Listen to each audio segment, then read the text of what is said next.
السلام علیکم ورحمۃ اللہ۔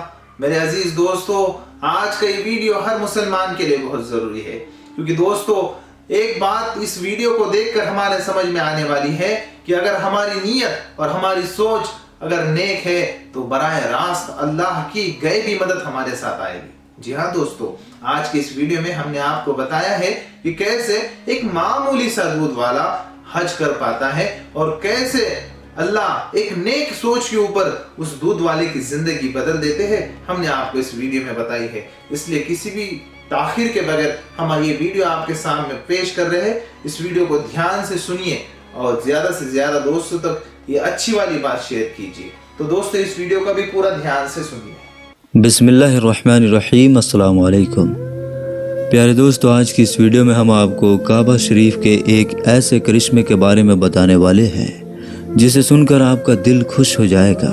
آپ چاہے اس ویڈیو کو لائک کریں یا نہ کریں، لیکن اس ویڈیو کو آخر تک ضرور دیکھیں۔ تو چلیے ویڈیو شروع کرتے ہیں۔ لاہور میں ایک دودھ بیچنے والا رہتا تھا۔ اس نوجوان کے دل میں حج کرنے کی بہت طلب تھی۔ جب لوگ حج کر کے واپس آتے تھے تو وہ ان سے بہت پیار سے ملتا تھا، ان کے ہاتھ چومتا تھا۔ ایک بار اس نے حج کے موسم میں لوگوں سے پوچھنا شروع کر دیا کہ حج پر کیسے جاتے ہیں۔ کسی نے اسے بتا دیا کہ حج کے لیے کراچی سے جاتے ہیں، تو کسی نے اس کو اسٹیشن پر بھی پہنچا دیا۔ اب وہ اسٹیشن پر لوگوں سے پوچھنے لگا، مجھے کراچی جانا ہے، کراچی کیسے جائیں؟ وہ کئی دنوں تک لاہور کے اسٹیشن پر پھرتا رہا۔ ایک بار ٹرین کے ٹی سی نے سوچا کہ یہ بیچارہ کئی دنوں سے یہاں پر گھوم رہا ہے۔ چنانچہ ٹرین کے ٹی سی نے دودھ والے سے کہا، تم میرے ساتھ ٹرین میں بیٹھ جاؤ، میں تمہیں کراچی لے جاتا ہوں۔ اور پھر وہ کراچی پہنچ گیا۔ کراچی ریلوے اسٹیشن پر پہنچ کر اس نے لوگوں سے پوچھنا شروع کر دیا، مجھے حج پر جانا ہے، حج پر کہاں سے جاتے ہیں؟ کسی نے اسے حاجی کیمپ پر جانے کا راستہ بتا دیا، تو وہ حاجی کیمپ پر چلا گیا۔ وہاں پر بہت سے لوگ حج پر جا رہے تھے، لیکن اس بیچارے کے پاس نہ ٹکٹ تھا، نہ پاسپورٹ تھا اور نہ ہی پیسے تھے، مگر اس کے دل میں حج کرنے کا جذبہ تھا۔ ایک دن اس کے دل میں یہ خیال آیا کہ جو حاجیوں کا سامان جہاز پر لے جانے والے کولی ہوتے ہیں، انہیں جہاز کے اندر جانے کی اجازت ہے۔ چنانچہ اس نے ایک کولی سے دوستی کر لی اور کولی کی وردی پہن کر حاجیوں کا سامان جہاز میں رکھنے لگا۔ وہ دودھ والا سامان رکھنے کے بہانے جہاز پر آتا جاتا رہا۔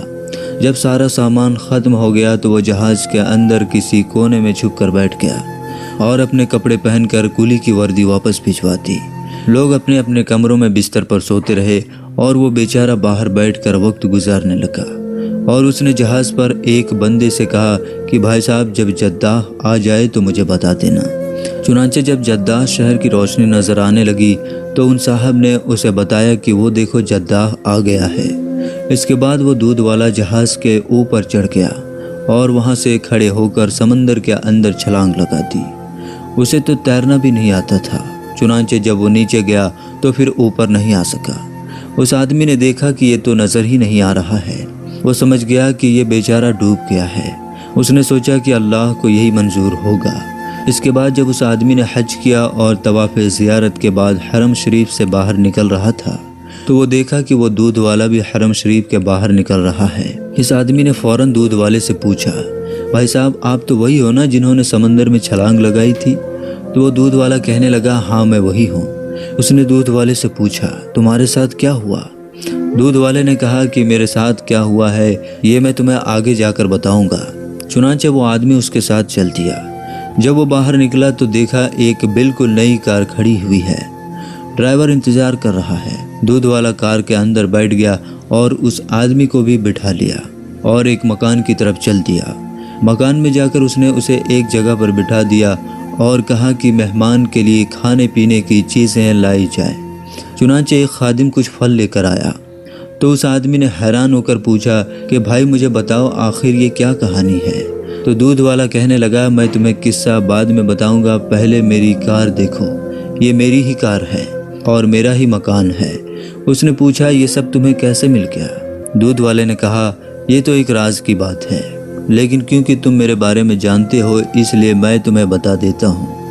پھر دودھ والا کہنے لگا، میرے دل میں اللہ کا گھر دیکھنے کا بہت شوق تھا اور اسی کا مجھے یہ صلہ ملا ہے۔ جب میں جدہ پہنچا تو میں نے کہا کہ اے اللہ، میں اپنے آپ کو تیرے حوالے کرتا ہوں، یہ کہہ کر میں نے سمندر میں اپنی چھلانگ لگا دی۔ مجھے تو تیرنا بھی نہیں آتا تھا، بس ایسے ہی ہاتھ پاؤں مارتا رہا، اور اس کا نتیجہ یہ نکلا کہ لہریں خود ہی مجھے دھکیل کر کنارے کی طرف لے جاتی رہی۔ میرے اندر پانی چلا گیا تھا اور میرے ہوش اڑ گئے۔ میں کنارے پر پڑا تھا، اور جب مجھے ہوش آیا تو صبح تہجد کا وقت تھا۔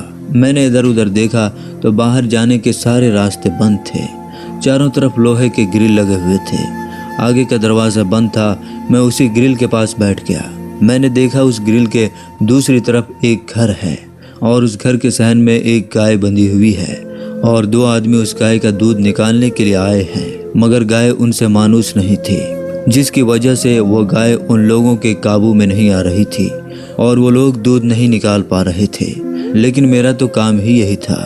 جب میں نے یہ منظر دیکھا تو میں نے آواز دے کر ان کو اپنی طرف متوجہ کیا اور اشارے سے کہا، اس کا دودھ میں نکال دیتا ہوں۔ وہ لوگ تو عربی بولتے اور سمجھتے تھے، اس لیے میں نے ان کو اشارے میں ہی بتا دیا کہ میں اس گائے کا دودھ نکال سکتا ہوں۔ اللہ کی شان دیکھیے، جہاں میں بند تھا وہ ایریا سامنے کوٹھی میں رہنے والے سیٹھ کے انڈر میں تھا۔ اس کا ایک بیٹا تھا۔ ڈاکٹر نے اسے ہدایت کی ہوئی تھی کہ اپنے بیٹے کو گائے کا دودھ پلایا کرو۔ اس نے اسپیشل اپنے بیٹے کے لیے وہ گائے خریدی ہوئی تھی۔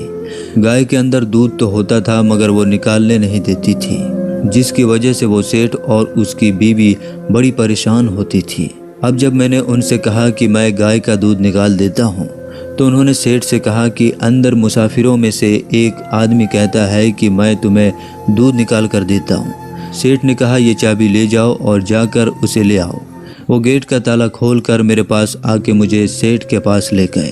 جب میں نے گائے پر پیار سے اپنا ہاتھ پھیرا اور اس سے اپنے انداز میں بات کی تو گائے مان گئی، اور میں نے نیچے بیٹھ کر انہیں 8 سے 10 لیٹر دودھ نکال کر دے دیا۔ سیٹھ کی بیوی نے دیکھا تو بہت خوش ہو گئی اور کہنے لگی، آج تو میرا بیٹا سارا دن دودھ پیے گا۔ پھر وہ کہنے لگی، اس دودھ والے کو جانے نہیں دینا۔ جب میری سیٹھ سے ملاقات ہوئی تو اس نے پوچھا، آپ کون ہیں، کہاں سے آئے ہیں؟ میں نے کہا، میں پاکستان سے حج کرنے کے لیے آیا ہوں۔ تو وہ کہنے لگے، ہم تمہیں واپس نہیں جانے دیں گے، تم اچھا دودھ نکالتے ہو۔ میں نے کہا، میں دودھ تو نکال دیا کروں گا لیکن مجھے حج بھی کرنا ہے۔ تو وہ لوگ کہنے لگے کہ اس کی فکر تم مت کرو، تمہیں حج بھی کروا دیں گے۔ دوسرے دن اس کی بیوی نے اپنے والد کو فون کیا اور ساری بات بتا دی۔ اس کے والد نے 200 گائے بھینسوں کا ایک باڑہ بنایا ہوا تھا۔ چنانچہ جب اس نے یہ بات سنی تو وہ بہت خوش ہو گیا اور کہنے لگا، ہمیں تو ایسے ہی بندوں کی ضرورت ہے جو اس کام میں پرفیکٹ ہوں۔ بعد میں انہوں نے سیٹھ کو فون کیا اور کہا، اسے ہمارے پاس بھیج دو۔ چنانچہ سیٹھ نے مجھے اپنی گاڑی میں بٹھایا اور اپنے سسر صاحب کے گھر چھوڑ آیا۔ اس کے سسر نے مجھ سے کہا، میں تمہیں یہاں رکھتا ہوں، تمہارے ذمے میں یہ کام ہے، تم صبح شام میری گائے بھینسوں کا دودھ نکال دیا کرو۔ جب دودھ نکالنے کا وقت آیا تو میں نے 20 سے 25 گایوں کا دودھ منٹوں میں ہی نکال دیا۔ وہ لوگ بہت زیادہ حیران ہوئے اور سوچنے لگے، اتنا بھی دودھ نکل سکتا ہے؟ آج تک تو اتنا دودھ نہیں نکلا ہے۔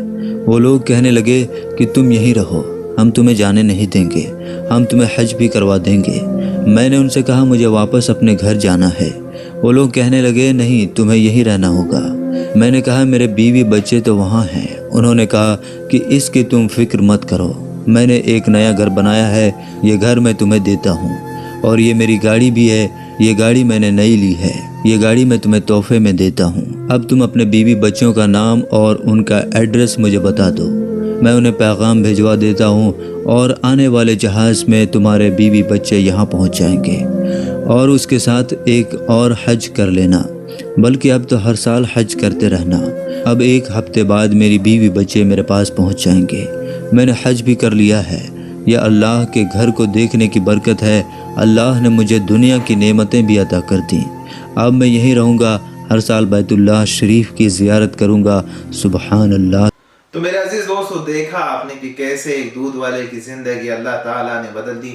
دوستو، بہت بار ایسا ہم سوچتے ہیں کہ کیا ہم نے غلطی کی کہ ہم نہ پیسہ کما پا رہے ہیں، نہ ہم نے کیا ہماری قسمت اللہ نے ایسی لکھ دی کہ ہماری زندگی میں پریشانیاں حالات ہیں اور بہت سارے مسائل ہیں۔ تو دوستو، ایک بات یاد رکھیے، اللہ رب العزت نے قرآن میں ارشاد فرمایا کہ بے شک مشکلات کے بعد آسانیاں آتی ہے، ٹھیک ہے؟